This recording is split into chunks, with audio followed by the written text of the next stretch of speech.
Coming up on this episode of Common Denominator. What's unique and great about the sport is that I love watching NFL, NBA. I can never go play that sport. I can't go play football on the weekend, really, but pickleball, you watch a little bit and then you go play, and everybody can go play. So you get like pumped watching the pros, but then you can just go emulate them very easily. Hi, and welcome to Common Denominator, where we focus on human connection and what brings us together.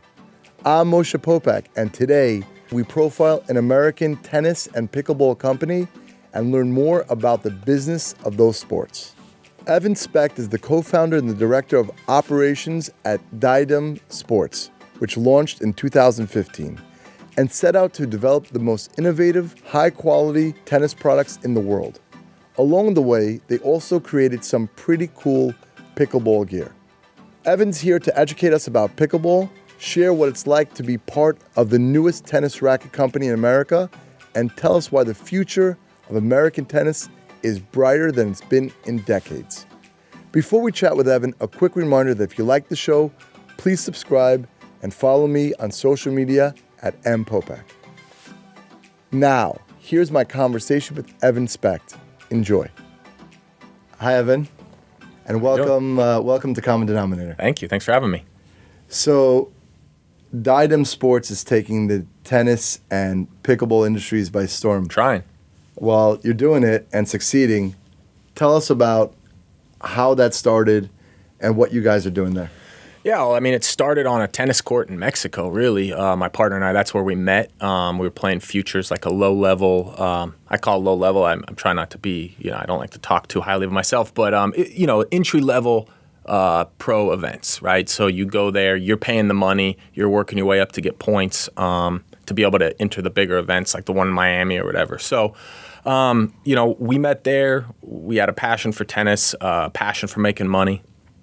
And after we were done playing, we got into coaching, and we both decided pretty quickly we didn't want to coach tennis the rest of our life. We didn't want to be on court in the sun and all that.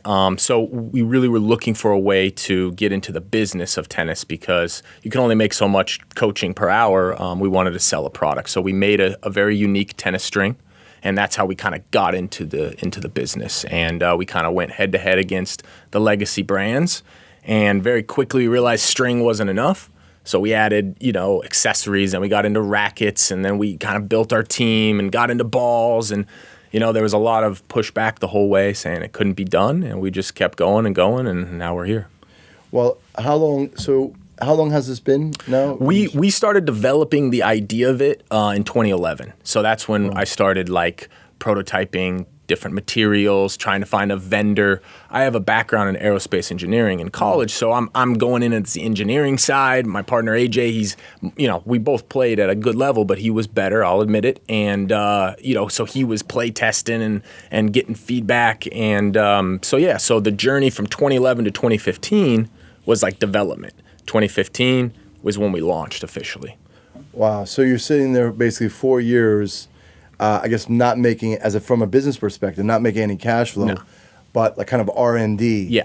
So was that how you did it? You kind of brought in an investor and we bootstrapped this whole thing. So our initial investment probably was about $40,000. That's how much. A lot of what I was doing was kind of taking advantage of, hey, I'm a pro tennis player. I'm trying to make this string, any advice or can you help? And so we would go to factories that are trying to expand their product line from, say, fly fishing string or sutures, and say, hey, we can add tennis string, And so we kind of use that to do a lot of stuff without paying a lot of money. We didn't get a marketing firm or any of that stuff. We just developed a great product, and then we started our sales process, which is calling people on the phone, visiting stores, shops, clubs, junior players, signing young kids to, be a part of this new brand, Diadem, that seemed kind of cool to them. We try to make it cool.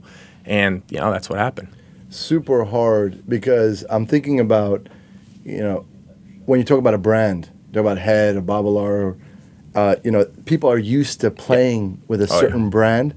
And if you got to convince them on something else, right? Think about the sales of that, right? Yeah, we're still doing it, but it's that was obviously the difficult thing. You're going against legacy brands that have years and years. I always tell people, like, you know, it's not just that you used it since you were a kid. Your coach who taught you used it since he was a kid. You could have 90 years of people using like this Wilson string or this Babolat string, and this is like what they're telling you should use. So now here we come in and say, oh, well, wait a second, there's maybe something better out there. And even if it was better, and it is, we believe, you know, people maybe don't agree with it because they're stuck using what they're using. So what would you say is the key added value for a tennis player by using one of your rackets? Well, every racket, every string that we have offers something a little different. So it kind of depends on what you're looking for. You know, at the end of the day, we feel that we kind of cater towards a specific customer with each of our rackets. So, you know, maybe you follow Roger Federer, you love him, and you go and you buy his Wilson Roger Federer racket. I mean, that's not going to be right for the majority of people. So a lot of our sales processes, we're actually speaking directly to the person or to the coach that's speaking to them. So we're able to kind of like educate them on what is actually good for them. So if I can put you in a racket or a string that's actually right for you, that first hit, you're going to be like, wow, you're right. This is good for me. I was using this racket that, you know, all my friends are using, but it doesn't feel near as good, and it could be a great racket. It's just not right for them. Right, and then I always, you know, wondered, you know, you got like brand ambassadors, and I know, you have a lot of either pros or elite tennis players. What's the process of kind of bringing in these players to market the? I mean, a lot of them have been a little bit turned off and turned away from some of the legacy brands. As they have progressed into where they are now, they're focusing more on mass marketing, signing a pro player for millions of dollars, and in many ways they've forgotten about the little guy that got them there. So that's our low-hanging fruit. So we go to a coach, you go to a lower-level pro or a rising junior. You know, maybe the big brands don't really talk to them. They just assume they're going to use their stuff anyway. So speaking to them, giving them that encouragement, giving them the opportunity to be kind of treated like a pro or treated like an ambassador is usually very interesting for them. And what was the moment? I always when I think about a business as it's growing, was there one memory that you have and you said, you know what? You told your partner, I think we're onto something. Was there a particular sale or a particular contract where you're like... That's a good question, you know. I think about that actually a lot with my wife. You know, she always says, aren't you excited? Aren't you so excited that this happened? And I'm like, you know, I am. And if you would have told me this was going to happen 10 years ago, it would have blown my mind. I would have said, that's the moment. But it's like behind every big moment was how many months of building up to that moment, you know, whether it's like, you know, back and forth before signing a big deal. You know, we recently have got into some of the bigger box stores. We just, you know, recently this year we got into PGA Superstore, which is like in store. You go in there and our stuff's on the wall, you know, and I send her a photo and she's like, that's amazing. How did you do that? How cool is that? And I'm like, it was literally probably 2 years in the making, you know, and it was, you know, one of our sales guys, Fabio, he'd been working this guy for so long. And finally, you know, after everything we've created, they said, okay. So I probably can't point to a single solitary moment. It's just like the body of work over time. For sure. And I probably, as a player yourself, like all that buildup of mastering your emotions, right? But I always quote this, like kind of as my grandfather used to say, you always got to do something for yourself. Like you had that moment, right? You're in the store, you know, you take your wife out to dinner or you buy yourself, I don't know, a watch or something for your own brain to memorialize that. I think it's a good idea. If I had to say what that was we do this event, and you guys I'll definitely get you guys to come next year, but at Diacon. So we did it at the Hard Rock last November. It was like kind of the unveiling of one of our new paddles. We didn't want to do it the way everyone else was doing, which is to put it on Instagram and say, here's our new paddle, right, for pickleball. We did this massive event with like 500 people at the Hard Rock. We went on stage, we created all this like video and all this content, and I presented and I said, wow, you know, I'm in front of 500 people and I'm like, wow, you know, like this is where we are now. And I think that whole moment of Diacon and that night, and we went out and partied after that night, it was like, you know, like to us, we felt, hey, we're here now. You can't ignore us anymore. Like we're here. I love those surreal moments where it's like, because you just have to breathe. I always think like when you reach those moments, and like you're saying, people don't see that hard work of the discipline day in, day out, every single day. That's why when it actually comes, so the outside world sees it, it's like, oh my God, like your wife's saying, right? But actually, you've built up emotionally to that to that point. I've already I've already had that happen in my mind, and now it did. It's like, it's there, it's done.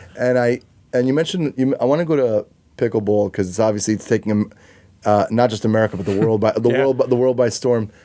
So 2011, at what point did you and your partner say, you know what, let's start making pickleball rackets and let's get into this? Yeah, I mean, it was pretty recently. I know in a deck when we presented to investors at one point, we wanted to raise some money and bring on a partner. And we found a great one in Jeff Roshman, who we have now as our, just partner in everything, but especially in pickleball and tennis. We had it in there just kind of as an afterthought. And some people said, don't put it in because, you're presenting this deck, you got to be clear and concise and, you don't want to throw all this stuff. But we put it in because, it was starting to get some traction.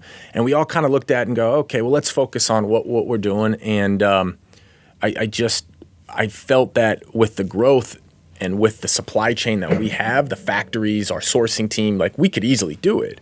And we wanted, again, like everything else, come out with something a little unique, a little different, a little bit better. And so we actually built a pickleball court in our back area, and we hadn't played until then. So we started playing.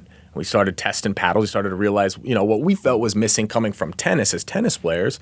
And then we developed, actually, this one is our first one. This is the Miami Vice theme. So I love that.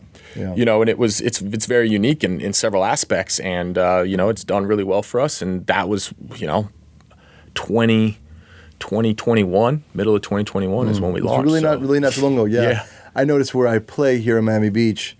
I realized that pickleball was here to stay. They took one of our tennis courts, and I'm not a good player. I just play casually, but I enjoy hitting.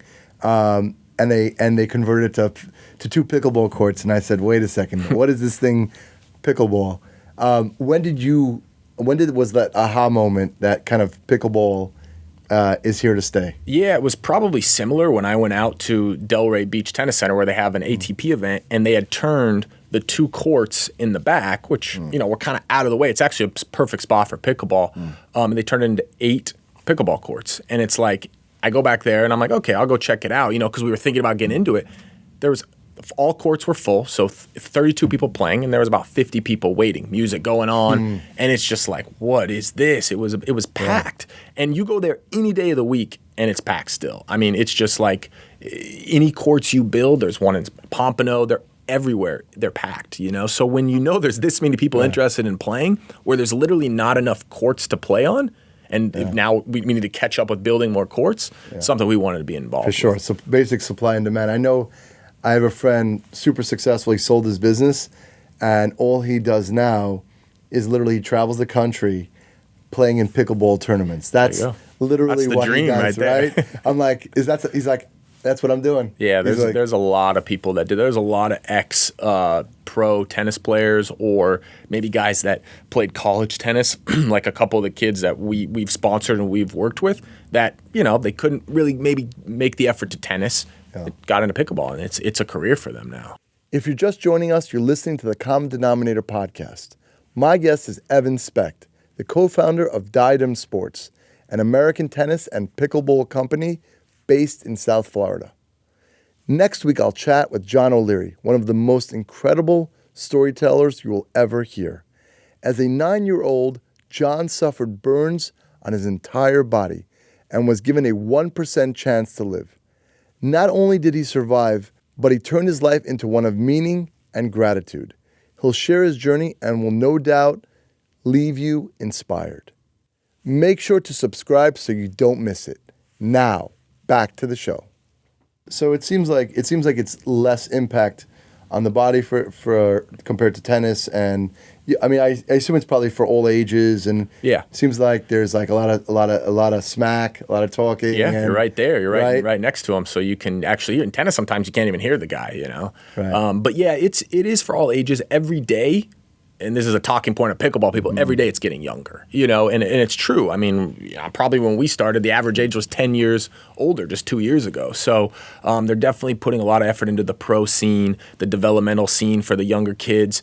Of course, all the retirement communities love it too because it's an active way to get out there. Yeah, probably less stress overall on the body, but the biggest thing is it's just so easy to play. Yeah. It's like playing ping pong. Anybody can go and just start playing ping pong with you, So it's basically like that. Yeah, and is there actually prize money? There are tournaments like big dollar. Yeah, I mean it's definitely getting there. I would say probably on average, if you win a tournament, it's like $5,000, and you can play 3 divisions. You can play singles, mixed, and doubles. Right. So throughout a weekend, and by the way, it's only the weekend. Tennis is a commitment. I mean, I would fly to Mexico on like a Thursday.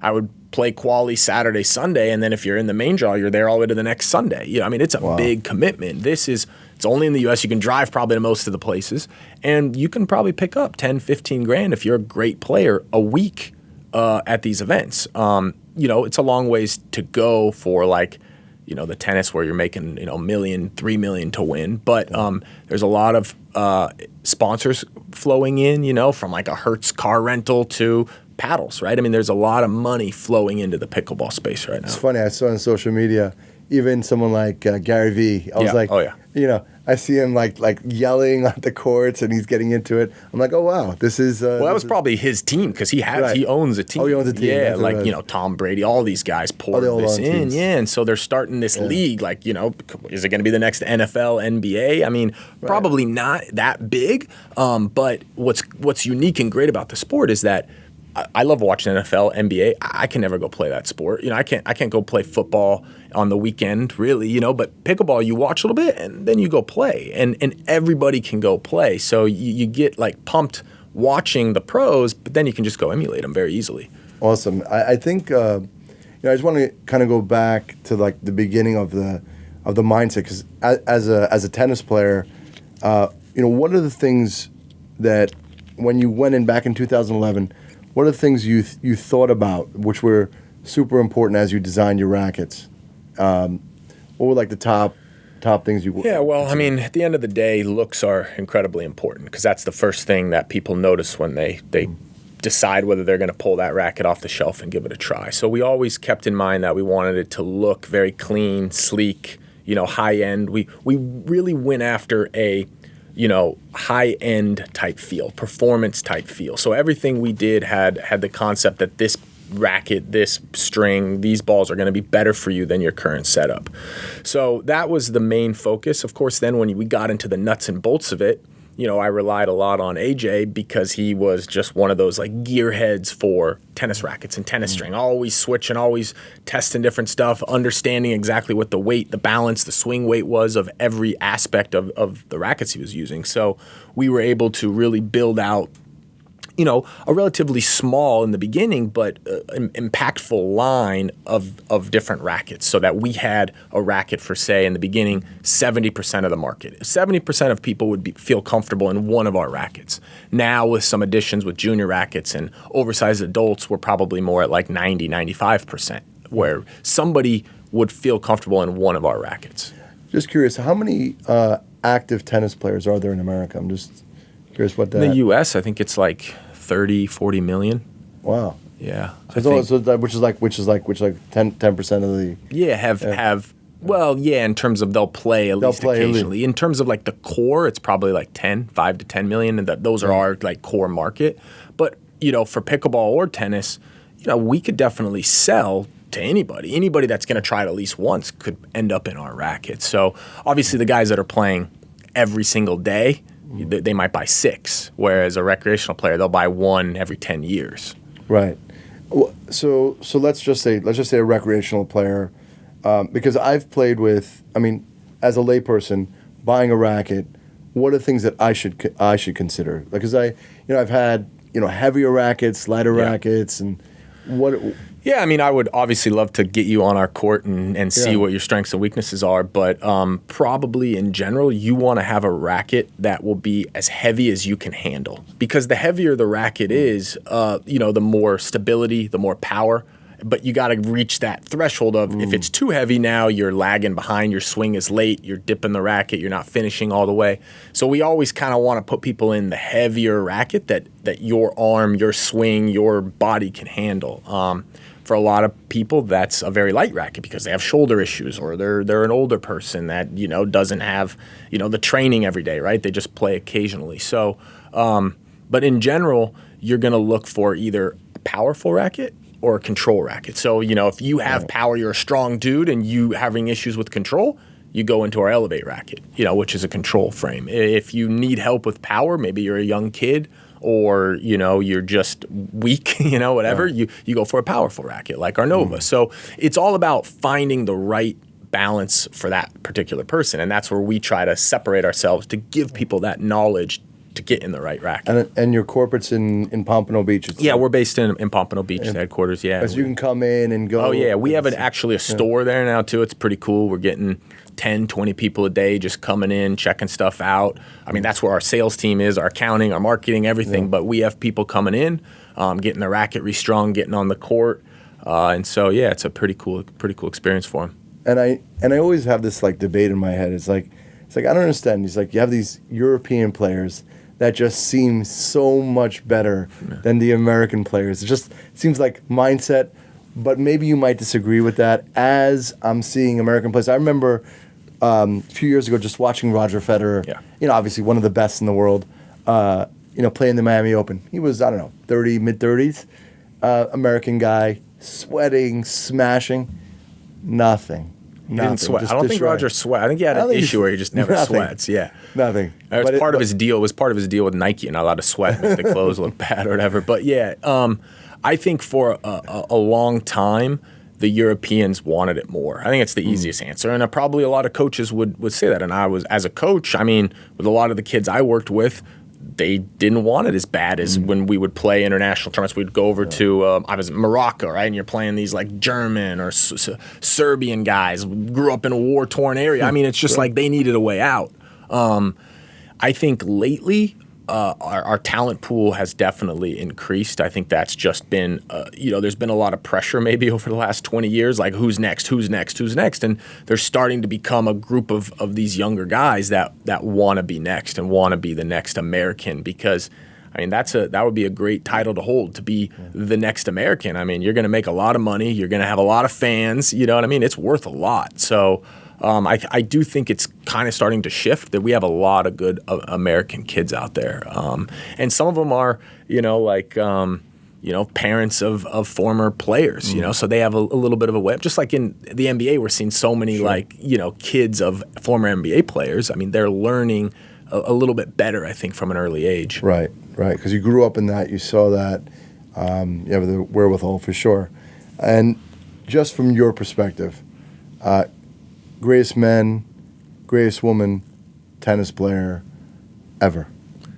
I mean, I think it's a pretty easy answer for me. I'm going Roger Federer. I know he's losing the count, and then people are in my inbox still because I've called him for a long time. I just think the way that he played and the way that he did it on and off court, I mean, it's just unbelievable. So for the women, I got to go Serena Williams. I mean, it's just like she was just, when she was playing at her height, she was just so much better than everyone else.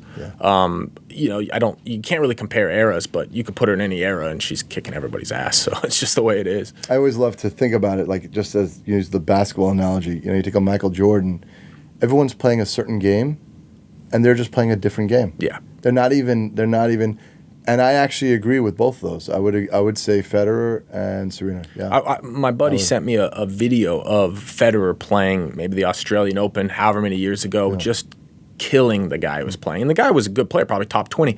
But the pace off of his racket when he was in his prime, you just couldn't handle it. He had so many signature shots, so many things he did that nobody could handle. Wow. In many ways, he created Djokovic, right? You had to be so good just to compete against Federer, and Djokovic had to put so much effort into his training, his regimen. He sleeping in a pod, eating vegan, all this stuff because he had to go up against Roger Federer and Nadal, you know, and obviously he's great in his own right, but if there was no Roger Federer and Nadal, Djokovic probably would never have been as good as he was, which, you know, I'm not trying to take anything away from Djokovic, but I'm giving it to Roger. Yeah, no, for sure.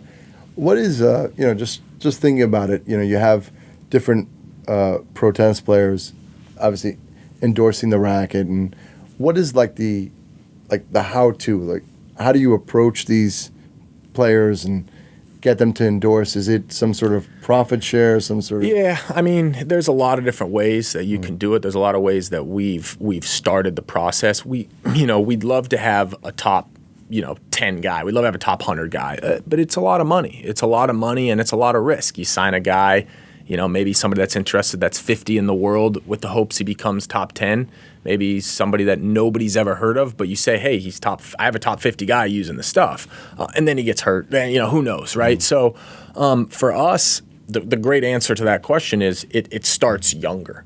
We are getting junior tennis players, Americans, Europeans, Japanese, because we have teams in all those areas where we want to get the 12 to 18-year-old to buy into the brand, buy into the racket, and get used to it. So then when they're 23 years old and they're about to make a decision, do I sign with one of these legacy brands or the brand that kind of was with me all along when nobody else cared about me? They also get superstitious. They get used to the racket. They get used to the strings. You don't want to switch. So we've had, a lot of great players that were interested, and when it came down to it in the end, they were comfortable with what they were using. Why switch? Why make the change now? What's in it for me? The people that are most willing to make that switch are the guys at the end of their career. The guys that are like 35, they got one more year on tour. Let me see if I can make an extra $100,000, from this brand. But that's not really our brand. We don't go after the guy that's on his way out. We go after the guys on their way up. And so it's a process. I was joking with them earlier. I just had a daughter. She's 10 months. And so even if she's the one that carries the Diadem brand, it's a long-term investment, 15, 20 years, we'll just make our own players, but we definitely want to do it in a way that we're supporting more people and hope that 1 or 2 or 3 or 10 of them become great, as opposed to putting all of our eggs in one basket when you never know what can happen. For sure. I didn't see the film, but I filmed it, I think it was on Apple TV, just came out about the journey of Nike getting Michael Jordan going to, So yeah, I mean, that story, that's the dream, right, to be able to pull that off. Roger Federer, Nadal changed Babolat's trajectory. That's what made their business. They built a whole brand around him. Roddick to an extent as well. He helped them as well, but you're going to get one of those guys every 150 years. I don't know. I mean, Roger Federer did it, Nadal did it, and Michael Jordan did. I don't know. I mean, that changed a lot of brands, but it's hard to find them. So we ask all guests, and this is just something. What comes to you? What's something that you're most grateful for? Yeah, I mean, that's a really good question too. I mean, I'm just grateful for the opportunity that I've been given through my whole life, from my parents to business partners, and to give me this opportunity to be here and compete with these legacy brands, compete on the stage of where we're at in tennis and pickleball. I mean, it's hard to point towards one thing, it's probably not the best answer, but it's just an overall feeling of, we've been lucky so many times along the way. We feel that we kind of made our luck by putting ourselves in that situation, but there's so many people along the way that have helped. There's so many people that have given us inspiration, so many people that have told us we can't do it, so we did it, so many people that bought our stuff. The first guy that bought our racket, I mean, I don't even know who that is. I'd love to thank him, so it's a tough question, but I think it's just a combination of so many years of just being here. I hear that so often. Is just a general sense of gratitude. I mean, it's a combination of extreme hard work towards goals, and just never giving up, right? Yeah. You gotta just keep going. The amount of effort that we've put in, so many times we could have stopped. So many times we could have just said, this isn't gonna work. It's hard to think about it now, but I can remember so many nights thinking, man, it's a dead end. It's done. It's over. And part of that was the bootstrapping mentality we did too. We didn't have some $10 million investment to start this. I mean, we did it with a few $1,000s and just built it up over time. So yeah, there's like I said, a lot of people that were part of that journey. And what's something that people don't know about you? No, I'm kind of an open book. No, I would say in general, they probably don't know behind the scenes how much work I do. Like, I'm addicted to hard work. I'm a very competitive person. So I always try to, people come in, very nice, I'm there, but they don't know that I'm there at 5 a.m., I leave at 5 p.m., 6 p.m. So I think in general, probably people don't understand the work that I've had to put in, and our whole team has to get to where we are. Yeah, I love that. I want to say thank you so much, Evan. This has been really insightful. How can people follow you on social, get the rackets, learn more about? Yeah, I mean, Diadem's at Diadem Sports, at Diadem Pickleball. You could search Diadem on Google. We've like I said, put a lot of work in over the past few years, getting into a lot of the bigger shops, the bigger stores. So we're becoming a lot more available, but we're always happy and willing to talk to the customers directly. You call us up, you shoot us an email, we're going to respond. So you don't have to go through some third party. Well, thank you so much, Evan. Yeah. It's really been great. I really appreciate it. Thank you. Thanks for having me. So much. Hope you enjoyed my conversation with Evan. Next week, I'll speak with John O'Leary. When he was 9, John suffered burns on his entire body and was given a 1% chance to live. He survived and lives his life with gratitude, joy, and purpose. He'll share his unbelievable story with us. Please subscribe to the show so you don't miss an episode, and follow me on social media at @Popack. Have a great day, and I'll talk to you again soon.